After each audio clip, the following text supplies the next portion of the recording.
What's up, everyone, and welcome to Football Weekly, Week 13, Round 3 of the playoffs. I'm Joseph Sims. And I'm Isaiah Wilson. And Round 3 brought us out to MA versus Trinity Presbyterian. We've seen both of these teams in the regular season. Both of them did very well. MA undefeated, and they're going to stay undefeated. This one was a wild one. The fans were crazy, ecstatic. It was a blackout for MA. They even brought the Auburn Eagle out, and Trinity even brought their own student section, which was full of Beat MA shirts. However, it didn't go as planned, as they did lose 42-21. And MA got off to a quick start on the ground on their first drive, and it seemed to set the game in tone as they continued to be able to do that on the ground and through the air. Brenton Conn even got a touchdown pass in there, but it was their defense that really stole the show. As they continued to put up points, their defense continued to stop a pretty good Trinity offense. J.D. Bonner couldn't get anything going. And in the second half, Bonner, again, the turnover bug kind of got to him, and Carter Wallace picked him off. Unfortunately, the players did surround me very quickly, and I did not get to see the end of the play, but it did turn into a touchdown that was called back due to a flag. There were a lot of flags thrown in this game, a lot of intense, high volume of a game.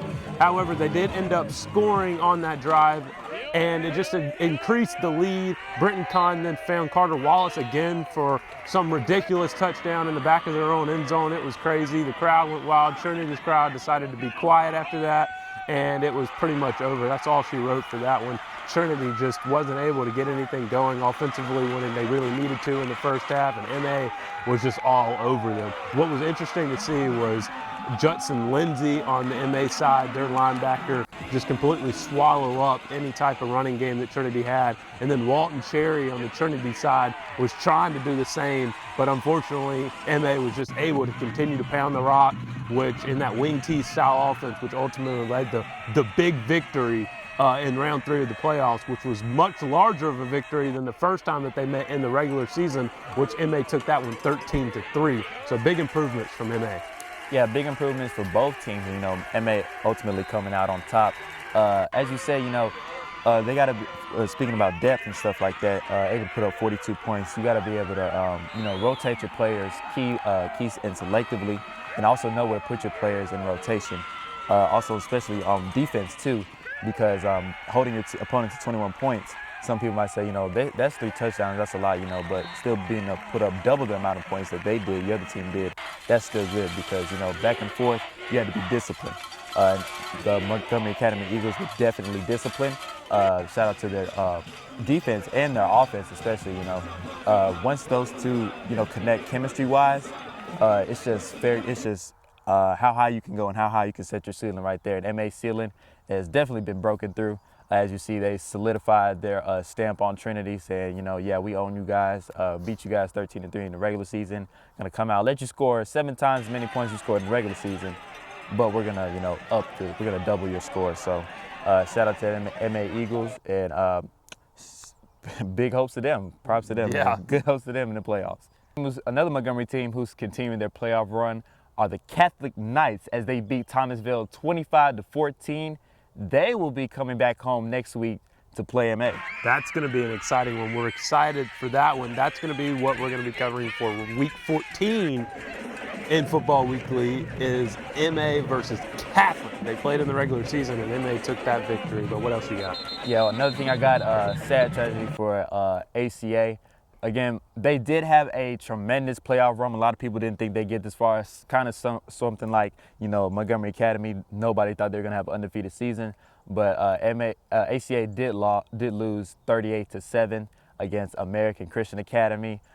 Big respect to those boys out there. Great season to you guys. But the big stunner for this week, Auburn beating Central Phoenix City 25-17. Now, in the past years, as you guys know, us been covering football always for Lee High School, and they always lose against Central Phoenix City. Yeah, they do. And so we're thinking like, man, they're like one of the top tier teams up there, like, you know, Pike Road, Hoover, Thomasville, stuff like that. And Auburn coming out, Lee used to beat Auburn and stuff like that, but yeah, well, I don't know. One time in 42 years. One time, and well, while in our existence. In our existence, we got to see him win. On our time on this earth, we saw Lee beat Auburn. So good kudos to us. But Auburn did put the cap on Central Phoenix City, beating them 25-17. gonna look forward to them going forward in the playoffs too, man. Yeah, that's the big 7A state championship that they're after, and I think they're semifinals away from eventually making it to Bryant-Denny Stadium. But someone who will make it to Bryant-Denny Stadium, someone who we can say for sure is going to make it to Bryant-Denny Stadium for the 3A state championship is a Montgomery team, and we are very excited to say that we want to be able to cover that game. Unfortunately, we have to ask our parents. But, but they should say yes, because we're either going to have Catholic there, we know is unbelievable. They have one of the best defenses in the River region here, and then MA, who is just one of the complete teams that we've seen. Best defense, or really good defense, really good offense, and even special teams. They're just a complete team, and Catholic as well. So the winner of that one, we know, has a very good chance of winning the 3A state championship, which will be December 3rd. But that's kind of what's happening in round 3, and it was very exciting to see. Round 3, man, very key pivotal matchups. Finally got to see, separate the men from the boys, and it's a good analogy because some teams that really shouldn't have made it as far as they did ended up kind of losing, and kind of it's almost like a bye week for that one team, but that beat them. But we do have some other news. As we didn't really discuss this beforehand, but Football Weekly, of course, is what we've been doing for the past 14 weeks. This is week 13. We're headed on week 14. However, when football season comes to an end, we still want to be able to bring a show to y'all each and every week like we've been doing.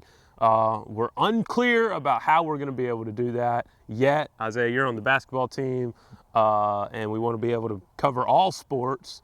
Also football. We might have college, we might have NFL, but we'd like your guys' opinion on what we should do. I'll leave our Snapchats in the bio, or the link, or what are they? The description. The description. Yeah. Snapchats and Instagram. If y'all want to hit us up personally and don't want to leave a comment, because not a lot of people comment anyways. Yeah, comment sections are mean nowadays. I don't care. I read them because they're funny.